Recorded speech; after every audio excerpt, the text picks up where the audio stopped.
সালামু আলাইকুম রহমতুল্লাহ বারাকাত।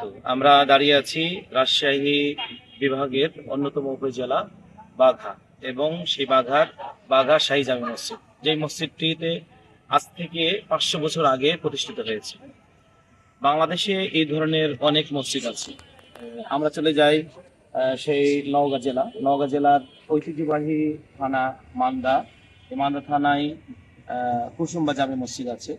আমরা চলে যাই চাঁপাইনবাবগঞ্জ, শিবগঞ্জ, কানসাটে, সেখানে সোনা মসজিদ আছে। এই ধরনের বাংলাদেশে অনেক মসজিদ আছে, যে মসজিদগুলোতে এক শ্রেণীর মানুষ এসে শিরিক এবং বেদাত সম্পূর্ণরূপে আকার ধারণ করে এখানে শিরিক করছে, এবং যেই আকীদায়, যেই চিন্তা চেতনা মানুষের সম্পূর্ণ ভুল, এবং শিরকি আকীদা নিয়ে মানুষ এই তিন মসজিদে সফর করে। এই ধরনের অনেক মসজিদ আছে, মাজার আছে, যে মাজারগুলোতে মসজিদে মানুষ যায় সেখানে মানত করতে, নজর করতে, মুরগি, হাঁস, মুরগি, বতক, গরু, ছাগল ইত্যাদি জিনিস নিয়ে সেখানে মানত করছে। এবং ইভেন কি যেখানে যে মাছ আছে, এবং এই মাছগুলোকে বলে যে তারা যখন জিকির শুরু করে, বিভিন্ন হালাকা শুরু করে, মাছও নাকি তাদের সাথে জিকির করে। এই যে আকীদা, একটা ভুল আকীদা, ভুল চিন্তা চেতনা। এবং আমরা এখানে মাজারে দেখলাম যে মাজারে টাকা ফেলে রেখেছে। ওখানে কি টাকা ফেলে রাখা যায় ভাই? ওতে মৃত মানুষ, ও আপনাকে কি উপকার করে দিবে? আমাদের রব, যিনি যিনি এই বিশ্বকে পরিচালনা করছেন, এই বিশ্বকে নিয়ন্ত্রণ করছেন, যিনি এই বিশ্বকে নেতৃত্ব দিচ্ছেন, যিনি আমাদের সৃষ্টিকর্তা, পালনকর্তা, তিনি হচ্ছেন আল্লাহ সুবহানাহু ওয়া তাআলা। আপনার চাওয়া পাওয়া, আপনি সুন্দর করে ওযু করে 2 রাকাত সালাত আদায় করে যে কোনো জায়গায়, আপনার বাসাতে হতে পারে, আপনার নিকটস্থ গ্রামের মসজিদে হতে পারে, সেখানে আপনি আপনার চাওয়া পাওয়া তুলে ধরবেন। এই ধরনের মাজার শরীফে এসে, এই ধরনের মসজিদে এসে আপনি যদি মানত করেন, আপনি যদি নজর করেন, আপনি যদি দান করেন, আপনি যদি সাদকা করেন, এবং মহিলাদের জন্য আলাদা নামাজের স্থান, পুরুষদের জন্য আলাদা নামাজের স্থান, সেখানে যদি সিজদা দেন এবং এই উদ্দেশ্যে আসেন, একটু আপনার ইবাদত করবেন। আমরা গেছিলাম সেই কুষ্টিয়া জেলার ঐতিহ্যবাহী জায়গা লালন শাহ মাজার।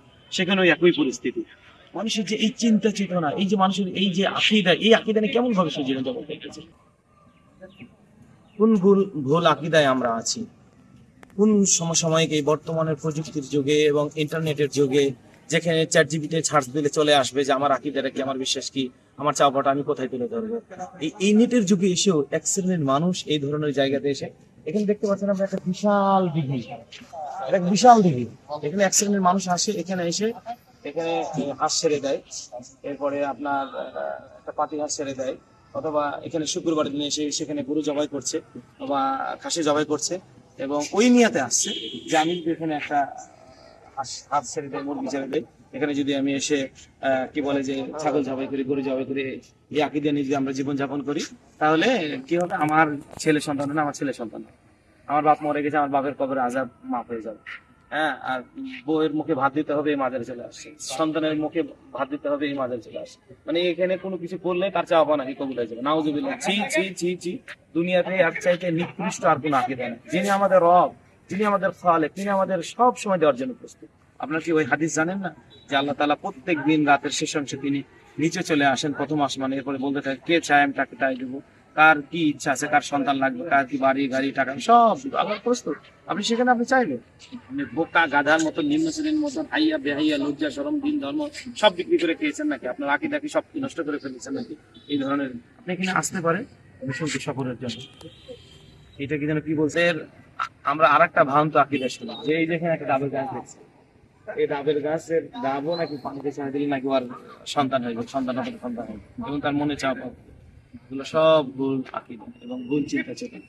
বরং আমরা আমাদের চাওয়া পাওয়া গুলো সুন্দর করে ওযু করে 2 রাকাত সালাত আদায় করে আল্লাহর কাছে আমরা করি, ইনশাআল্লাহ রাব্বুল আলামিন সব কিছু দিবেন। কোনো ব্যক্তি, বস্তু এবং কোনো মাধ্যম চলে না ইসলাম। সরাসরি আপনার চাওয়া পাওয়া আপনার রবের সাথে আপনার কানেক্টেড থাকে, সম্পৃক্ত। আল্লাহ আমাদেরকে কবুল করুন এবং শিরক বেদাত মুক্ত জীবন যাপন করার তৌফিক দান করুন। আমিন।